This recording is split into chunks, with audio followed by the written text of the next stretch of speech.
Bonjour à tous. Bon, je vais rentrer dans la polémique, hein, les deux pieds dans le plat, hein, la repentance mémorielle, hein, nouvel opium du peuple. Bon, évidemment, vu le contexte du moment. Je vais essayer d'être prudent, évidemment, eu égard à mon statut d'enseignant au sein de l'éducation nationale et mon fameux droit, mais plutôt devoir de réserve. Enfin bon, quand je vois certains profs qui font la promotion du LGBTisme ou du transgenre, il n'y a pas de raison. J'en vois. Je ne citerai personne, mais ils sont à Roubaix, ils sont bien, pas de problème.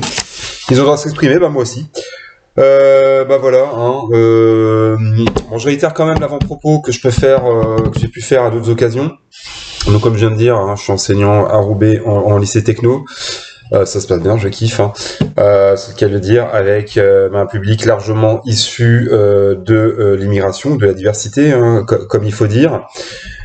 Donc on m'évitera des procès d'intention parce que je mouille le maillot, voilà, donc je sais ce que c'est, c'est thématique, et je vois d'ailleurs beaucoup de mes élèves s'estiment, et c'est tant mieux être français, même si ils respectent leur culture d'origine, ce que je peux aussi comprendre tout à fait, à défaut d'épouser totalement la culture occidentale, mais enfin un jour ça viendra, Inch'Allah, donc voilà.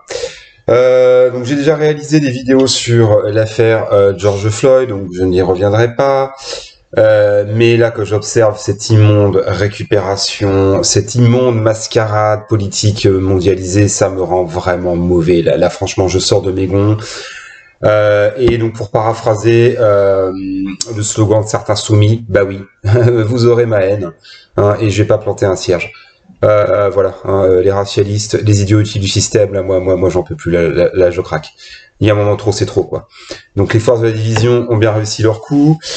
Oubliez la gestion du Covid-19, oubliez les luttes sociales, oubliez le ras-le-bol des Français ou d'autres face aux affres de la mondialisation. Tout sans cœur pour un suicide mental à cause d'un vague fait divers à Minneapolis. Alors moi j'en ai plus que marre de l'ethnomasochisme, de la culpabilisation de l'homme blanc, ou de la femme blanche, enfin c'est plutôt le fameux patriarcat, les fameuses luttes intersectionnelles. J'en ai plus que marre d'ailleurs de ces complexes fumeux sortis des facs américaines, voire même d'un épisode de South Park, genre white privilege, racisme systémique. Ah oui, c'est vrai que le mineur de fond polonais, ou le paysan auvergnat, ou mon arrière-grand-mère qui travaillait à la filature à 12 ans, était vachement privilégié, ça c'est vrai. Donc ces concepts de bourgeoise du Massachusetts, vous pouvez les garder et jamais vous dicterez votre loi. Alors oui, je concède que je suis sensible à ces problématiques-là, d'autant que mon père, que je respecte évidemment beaucoup, est un vrai et pur gauchiste. Voilà, il s'engage dans la politique, grand bien lui fasse. Alors voilà, il m'a bercé par ses idées, il a été vraiment obsédé par la guerre d'Algérie, la décolonisation. Bon voilà, c'est sa génération, on lui pardonnera. Les temps ont changé, mais enfin voilà, il est resté un petit peu fixé dans les années 60, 70. Alors voilà, oui, moi j'ai été élevé dans les années 80, à l'heure de l'antiracisme. Plus tard du black blamber, voilà, donc pas de problème, des amis racisés, j'en ai eu et j'en aurai.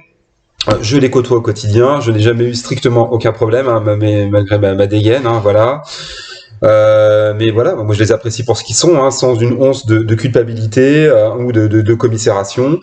D'ailleurs, j'en vois certains, notamment des collègues d'origine maghrébine, qui sont beaucoup plus à droite que nous. Ils n'ont aucun scrupule. Ils peuvent tenir des discours sur l'éducation ou voilà, pas piquer des verres. Donc voilà, il y a des arabes de droite, ça existe. D'ailleurs, voilà, à mon sens, pour moi, les pires racistes, à part le gros beauf du PMU du coin, mais voilà, c'est tous ces racialistes, je citerai pas, mais on les connaît, qui poussent à la haine et au communautarisme, tous ces truands de la pensée, qui se permettent de chier sur la France, terre des cathédrales, et des droits de l'homme. Et voilà, moi, ça me fout les glandes de voir des gens de bonne éducation tomber dans le panneau. Alors oui, au moment de la violente répression à l'égard des Gilets jaunes, j'ai pas été tendre avec les policiers. Bon. Qui d'ailleurs ne font qu'obéir à des ordres, en dehors bien sûr de dérives personnelles que je condamne, bien sûr, et que je ne saurais nier. Mais il y a un moment, voilà, faut arrêter la stigmatisation. Quand on voit le gouvernement se plier aux desiderata d'une famille gangster, alors que voilà, on légitime la répression la plus sévère d'un mouvement social depuis 1947, date à laquelle justement on tirait sur les mineurs. Voilà. D'ailleurs, dans certains policiers qui ont pu arrêter Adama Traoré, il y avait des Antillais. Donc voilà, on va les accuser de racisme. Bon. Et d'ailleurs, le gars là, qui est mort là récemment, il y a quelques mois, d'une rupture du larynx, paix à son âme, évidemment. J'ai une pensée pour sa famille, mais on n'en parle plus. Pourquoi il avait le malheur d'être blanc et de travailler, de pas être un gangster. Bon, tombé aux oubliettes. Et d'ailleurs, pourquoi il y aurait que les Blancs à devoir plier le genou Les Turcs, ils plient le genou pour le génocide arménien. Bah non, ils s'en tapent. C'est même pas dans leur programme scolaire. Les Japonais, pour les 10 millions de Chinois exterminés dans les années 30-40, non plus. Non, ils font des Pokémon et de la J-pop. Et ils sont pas là à chialer parce que leur grand-père a enterré des bébés vivants à Nankin. Les Aztèques, ils pleurent pour les Olmecs et les Toltecs, sacrifiés, le cœur arraché à vif. Ouais, bah non, les Mexicains sont à raison fiers des pyramides de Tenochtitlan. Et les Arabes, ils pleurent pour la traite négrière, commencée dès le 7e siècle. J'ai pas l'impression. Et les Noirs, pour avoir vendu leurs propres frères de couleur. Bah non, parce que c'est forcément la faute des autres. Alors oui, chaque civilisation a commis son lot d'horreur que je ne saurais nier, mais jamais je ne plierai le genou face à ces injonctions, jamais je déboulonnerai des statues face au délire de social justice warrior nihiliste et attardé culturellement. Alors oui, il faut avoir ça en tête. La mort de Dieu en Occident a créé un immense vide pour les esprits fragiles en quête de sens et de spiritualité.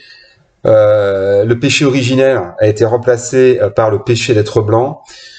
Alors les gens, désormais, voilà, ce que Nietzsche appellera ou a appelé le dernier homme, se shoot à la moraline pour combler le vide de leur existence. Donc il avait prophétisé un siècle avant, ça fait assez peur. Alors voilà, c'est triste de voir tant de nihilisme, de décadence. D'ailleurs, je rappelle, à toutes fins utiles pour ceux qui connaissent mal son œuvre, que Nietzsche avait condamné le repli nationaliste, qu'il avait vu venir la Première Guerre mondiale. Bon, il est mort peu avant. Et qu'il a d'ailleurs combattu le nationalisme germanique. Donc c'est un grand Européen. Mais voilà, c'est l'Europe par la culture, par le savoir, et non par l'argent.